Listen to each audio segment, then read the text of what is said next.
This audio reading is from the book John Ploughman's Pictures by Charles Spurgeon. Our selected reading is Chapter 18. Great drinkers think themselves great men. Wonderful men and white rats are not so scarce as most people think.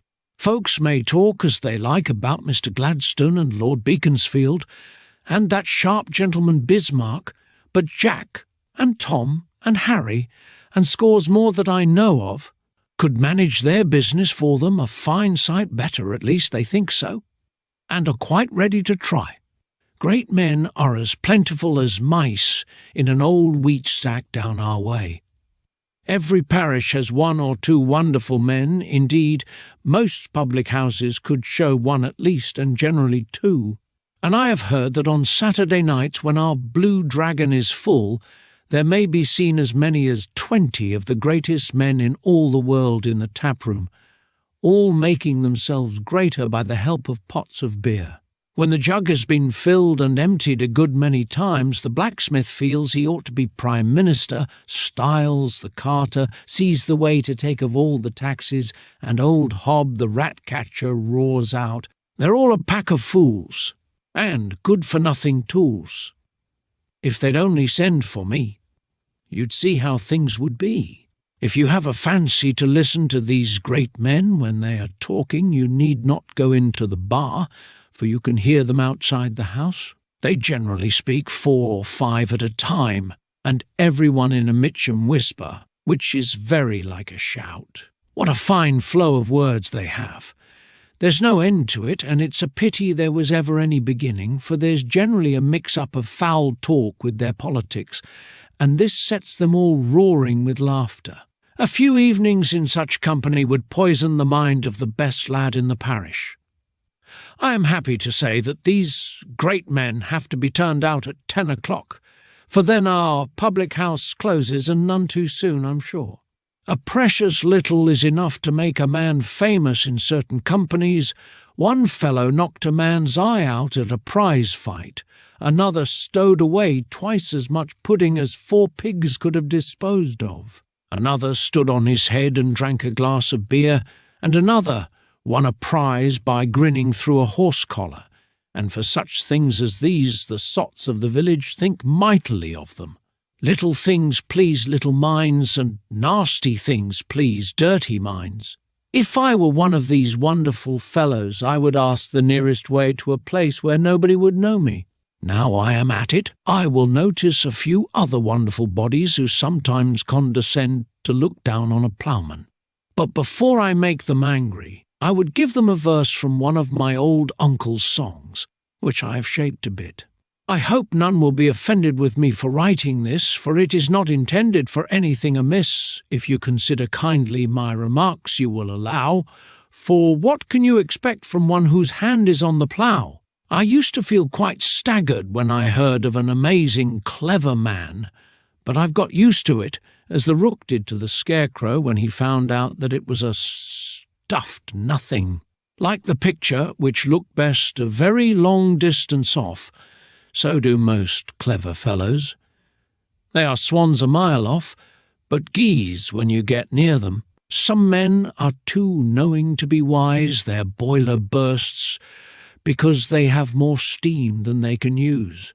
They know too much, and having gone over the top of the ladder, they have gone down on the other side.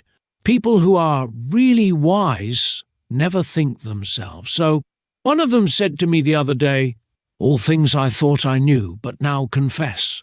The more I know, the less."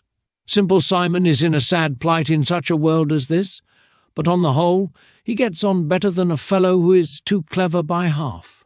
Every mouse had need have its eyes open nowadays, for the cats are very many and uncommonly sharp, and yet, you mark my word, most of the mice that are caught are the knowing ones. Somehow or other, in an ordinary sort of a world like this, it does not answer to be so over and above clever. Those who are up to so many dodges, rind the dodges come down on them before long. My neighbour Hinks was much too wise a man to follow the plough, like poor shallow-pated John Ploughman, and so he took to scheming, and has schemed himself into one of the largest mansions in the country. where he will be provided with oakum to pick and a crank to turn during the next 6 calendar months. He had better have been a fool, for his cleverness has cost him his character. When a man is too clever to tell the truth, he will bring himself into no end of trouble before long. When he is too clever to stick to his trade, he is like the dog that let the meat fall into the water through trying to catch at its shadow. Clever Jack can do everything and can do nothing. He intends to be rich all at once and despises small gains, and therefore is likely to die a beggar. When puffing is trusted and honest trading is scoffed at, time will not take long to wind up the concern. Work is as needful now as ever it was if a man would thrive. Catching birds by putting salt on their tails would be all very well, but the creatures will not hold their tails still. And so we had better catch them in the usual way. The greatest trick for getting on in business is to work hard and to live hard. There's no making bread without flour, nor building houses without labour. I know the old saying is, "No more mortar, no more brick. A cunning knave has a cunning trick, but for all that things go on much the same as ever, and bricks and mortar are still wanted." I see in the papers every now and then that some of the clever gentlemen who blow up bubble companies are pulled up before the courts. Serve them right. May they go where my neighbour Hinks is, every one of them. How many a poor tradesman is over head and ears in difficulty through them. I hope in future all men will fight shy of these fine companies and swell managers and very clever men. Men are neither suddenly rich nor suddenly good. It is all a bag of moonshine when a man would persuade you that he knows a way of earning money by winking your eye. We've all heard of the scheme for making deal boards out of sawdust and getting butter out of mud, but we mean to go on with the sawmill and keep on milking the cows. For between you and me and the blind mare, we have a notion that the plans of idiots and very clever men are as like as 2 peas in a shell. The worst sort of clever men are those who know better than the Bible and are so learned that they believe that the world had no maker, and that men are only monkeys with their tails rubbed off. Dear, dear me! This is the sort of talk we used to expect from Tom of Bedlam, but now we get it from clever men.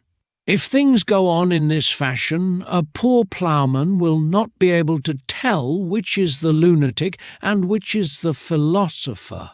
As for me, the old book seems to be a deal easier to believe than the new notions, and I mean to keep to it. Many a drop of good broth is made in an old pot, and many a sweet comfort comes out of the old doctrine.